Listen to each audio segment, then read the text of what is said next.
Today's topic is law of demand. Now, in my previous video, I have already told you what is a demand. Basically, demand in economics is a consumer's desire to purchase a certain good or a commodity and which is also backed with a purchasing power. That is his ability to purchase that commodity. So if he desires and if he wants to or is willing to buy a certain commodity at a given price and he is also having the purchasing power or the economic capacity to purchase it, then that is known as demand or effective demand. Now, law of demand, it states that ceteris paribus. Now, the ceteris paribus means other things that are remaining constant. Over here, the other things are the determinants of demand. There are many determinants of demand, and we had talked about it already in the previous video. The determinants of demand, that are those factors which influence the demand in any way. So, if those things remain unaltered, then the law of demand states that the quantity demanded for a good or service decreases with increase in its price.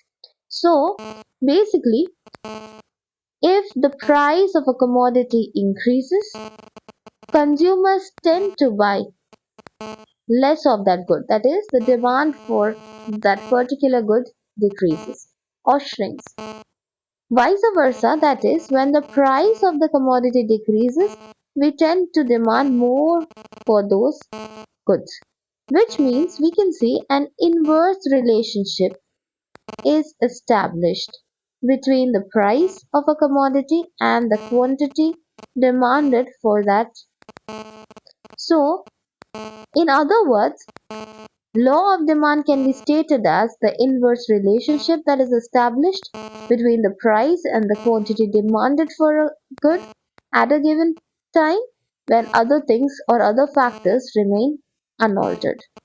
Now, whenever we talk about any law, there are certain assumptions that we have to keep in mind. If we do not keep these assumptions in mind, then the law of demand or any law might not hold true. So that is why we have to be cautious about the assumptions. Now, the first assumption is there has to be no change in the price of related goods. Now, related goods are of two types. Basically, the first type is known as the substitute goods.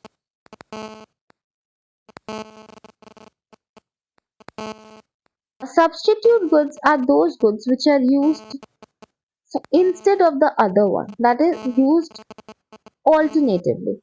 For an example, if we talk about tea and we talk about coffee, then these two commodities are substitute of each other because we tend to consume one of them at a time.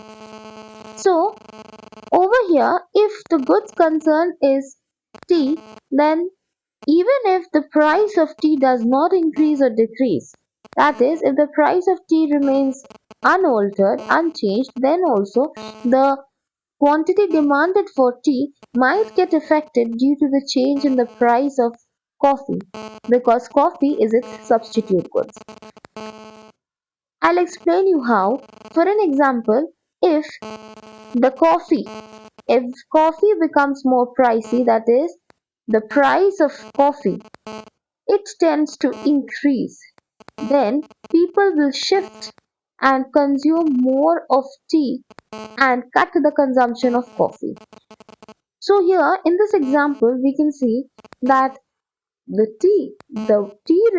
price for tea remains unaltered or unchanged. There is no change in the price of tea, but still the demand for tea gets affected because there is some change in the price of its substitute goods. Similarly, if the price of coffee reduces, then the person will shift their consumption from tea and move towards coffee, and therefore it will decrease the demand for tea. Now, we are going to move to the second related good that we have, and that is known as complementary goods.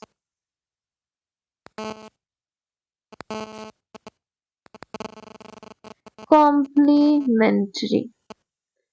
These are basically the complement to each other. That is, they are consumed together. For an example, ink and pen, a very classic example. We cannot use ink if we do not have a pen, and we need to have ink in it so that we can use pen. So they are complement to each other. Now, if the price of ink increases, and my good concern over here is pen, for an example, we are talking about the demand of pen. So in this case, if we see that the price of ink is increasing, then the demand for pen automatically decreases. Because of the increase in the price of ink, the pen becomes pricey automatically because we can't use the pen without the ink. Therefore, the demand for the pen will shrink even if the price of pen remains unchanged. Now we will move to the second assumption, that is no change in the income of the consumer. Basically, if the income of a consumer changes, that is, if the income of a consumer increases, for an example, it would mean that his purchasing power has increased. Even in a situation when the price of a commodity doesn't change at all, but still, due to the increase in his income, he can buy more of that good. Therefore, there is a positive relationship, that is, if the income of a consumer increases, in economics we write income as y. So if the income of a consumer increases, then then his demands also increase, even if the prices of the good is not getting affected in any way. Now the third assumption that we have is no change in taste and preference. All of a sudden, we feel that we do not like a certain thing. So if we do not like a certain thing and our tastes and preferences are against it, then definitely we are going to cut down on the consumption of those goods. So in that case also, even if the price of that commodity is decreasing or remaining unaltered, then also because our tastes and preferences have shifted or is against it, we will not buy or not increase its demand, or rather we can even shrink its demand or decrease its demand. Then we move to the next assumption, that is, people do not expect the future price of the commodity to change. For an example, there are some speculative goods. These mostly happen with the speculative goods. Speculative are those goods whose prices tend to change in the market. For an example, we can talk about gold. If we are assuming that in the near future the prices of gold are going to be skylarking, so we would increase our demand even if the price of gold is increasing or is not increasing, remaining unaltered. But still, our demand will increase because we are expecting an increase in the price of the gold in the near future. So, in order to get or earn more profit, we tend to increase the demand for gold even if its prices are not decreasing. Now, once we are done with the law of demand and its assumptions, we are going to shift towards the demand schedule. Now, what is a schedule? It is a tabular representation, that is, a representation in forms of tables of various commodities, quantities of a commodities that are demanded at the various price levels for a specific period of time. So, this basically looks like this. Here we tend to write only two things. The first thing is price, and the second thing is quantity. If we are writing at what price how much quantity of a certain good is consumed in a table form, then that is known as a demand schedule. For an example, price is 5, then 4, then 3, and then again 4. Now, we see that when the price of a commodity is 5, 10 commodities are consumed. When price decreases to 4, 12 commodities are consumed. When it further reduces to 3, 15 commodities are consumed, and at last when it again increases to 4, then we tend to cut down our quantity demanded to 11 maybe. So these are purely an assumption basis following the law of demand. So this way, in tabular representation, if we are going to write down these details, then this is known as demand schedule. Now, what is a demand curve? Demand curve is a graphical representation of the relationship between the price of a commodity and the quantity demanded. That is, previously when we were talking about the demand schedule, here also we can see there is a relationship established between the price and quantity. But over here the representation is in a tabular form. But if this table is plotted into a graph, then that would become a demand curve. Demand curve. For drawing any curve, we have to keep certain things in mind. First of all, draw the axis. So we will draw the axis. Should be arrows at the end of each axis because they are continuation. Now we are going to write here quantity demanded on this axis. Quantity demanded.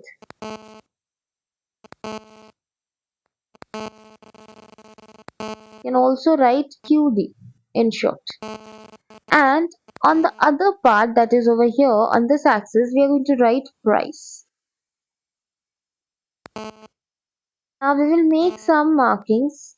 1, suppose this is for 2, 4, 6, 8,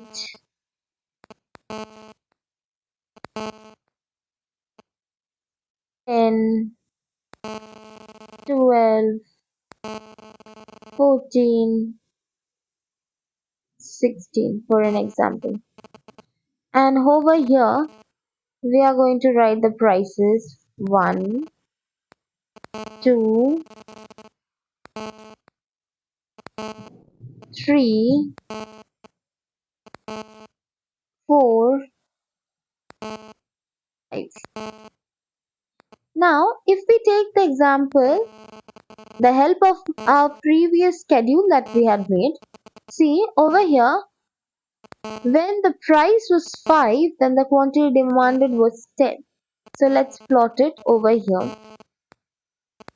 When the price is 5, the quantity demanded is 10.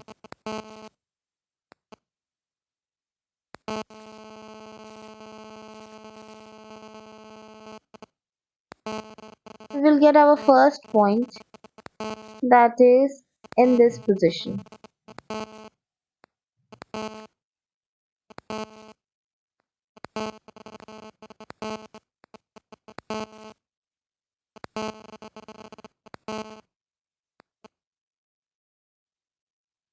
Next we are going to plot the next point that we have got, that is you can see 4 and then 12 was the quantity.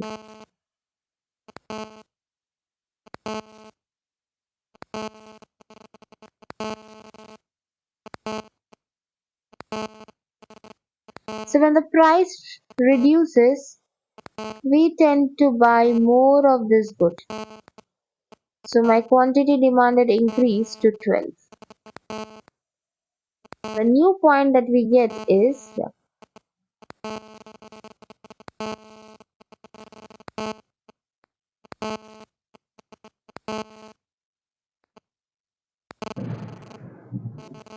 this is the new point that we have got. Now further we can see if the price decreases to 3, then the quantity demanded will be 15. So price reduced to 3, this time my quantity demanded increases to 15, somewhere in between 14 and 16.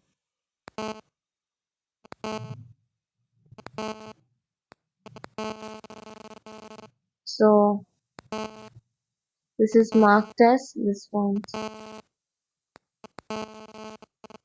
Now we see the price of it again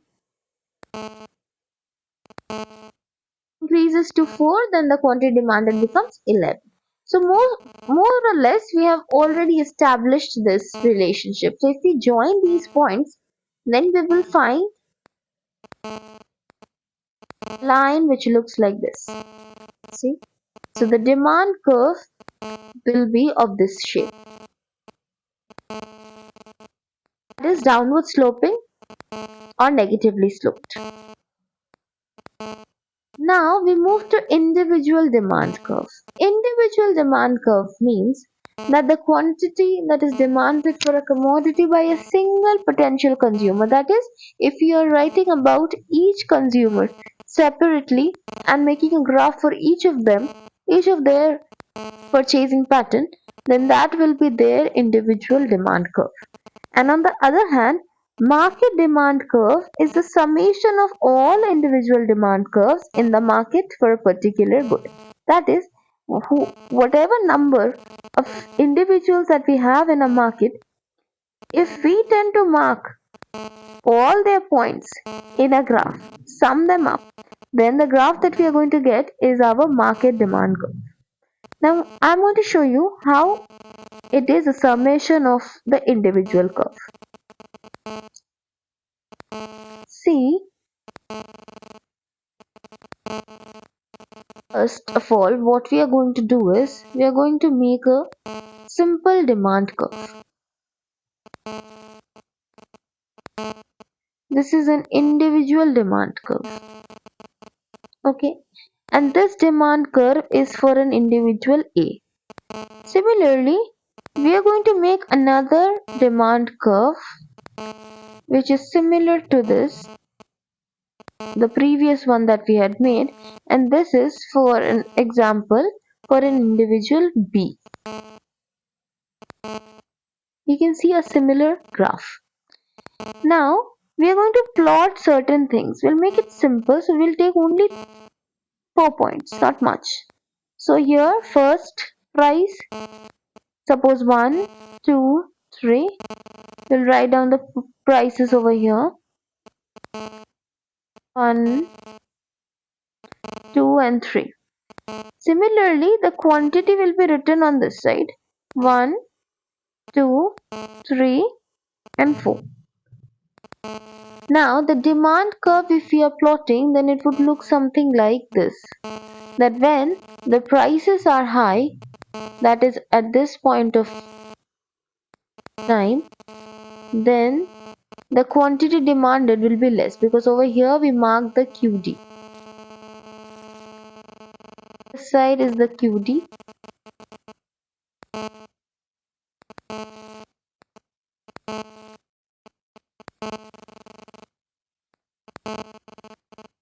And this side is the price.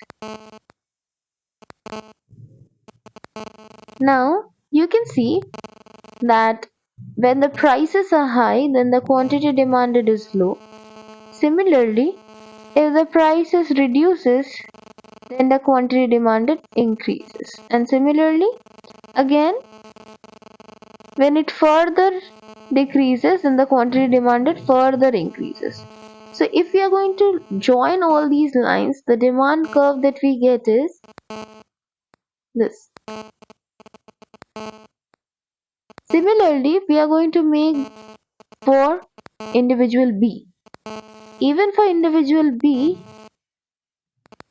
this side, this axis will be marked as P and this as quantity demanded, and we are going to make the points, that is, for price the quantity demanded 1, 2, 3 and 4, and for price 1, 2 and 3, similar to what we had done previously. Now here also we are going to make the demand curve. In this case, this individual will also behave in a similar manner. That is, when the prices are high, his quantity demanded will be low. When the prices tend to fall, then his quantity demanded further increases. When it further falls, his quantity demanded further increases and reaches at this point marked as 4. See, 1, 2, 3, 4. Now, if we are plotting these points, then we get the demand curve for B. That is this. Now see, we have got the demand curve for both A and B. Now, for making a market curve, you have to draw an axis which is similar to what we had drawn here. That is this way.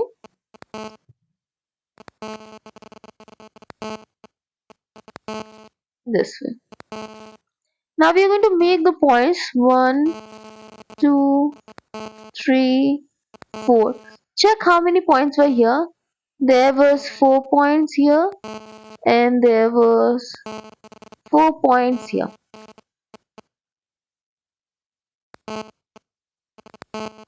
So total 8. So 1, 2, 3, 4 we have made. This side we are going to make 5.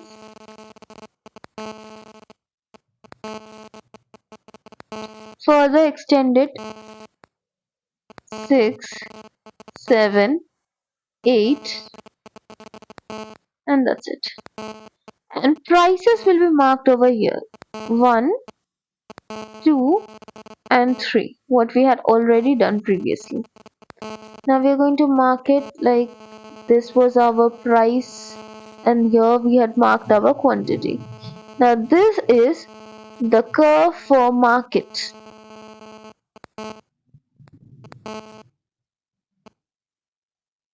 Now see, we are going to simply sum it up.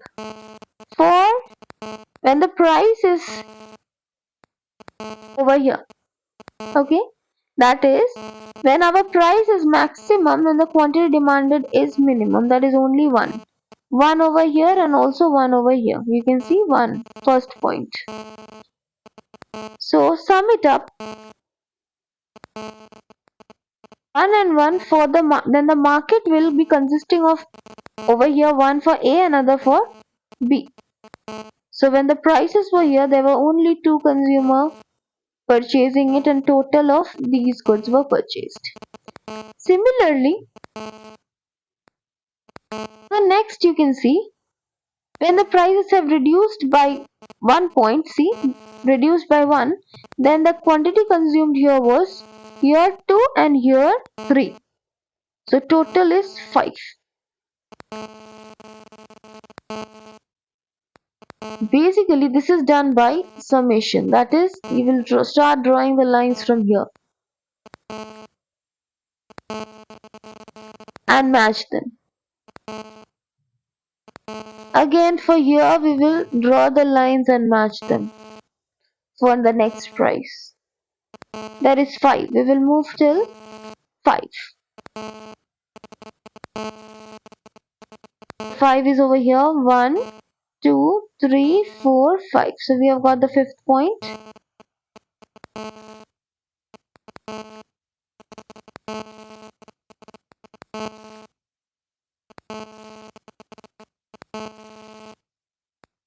We have got the 5th point. Now the last one, that is when the quantity demanded, when the price decreases, the quantity demanded over here is 4 and here is also 4. So it moves to 8. That is at this point of.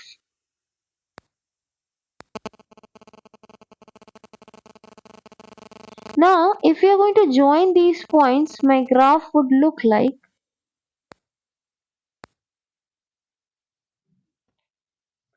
from this point to this point to this point. So this is our market curve. Now you can see from the demand curves, individual demand curve of A and B, we can derive the market demand curve.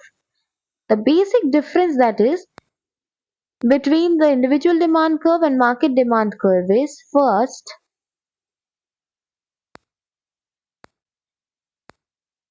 individual demand curve. The demand curve for individual will always follow the law of demand but there can be exceptions. So the individual demand curve may or may not follow. So we'll write may not follow the law of demand. But in case of market, because in market most of the individuals are considered, this is a summation or aggregation, that is why it will always follow the law of demand. But individual may not follow the law of demand for some other determinants. Similarly, you can see, just look at the graph and you'll understand. That is, you can see the market demand curve is much more flatter, and these demand curves are much more steeper. So individual demand curves are steeper. So individual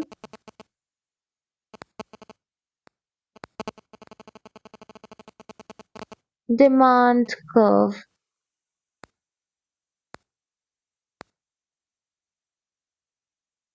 would be steeper and market demand curve would be flatter. And market demand curve will be flatter. So these are the major two differences between the individual demand curve and the market demand curve.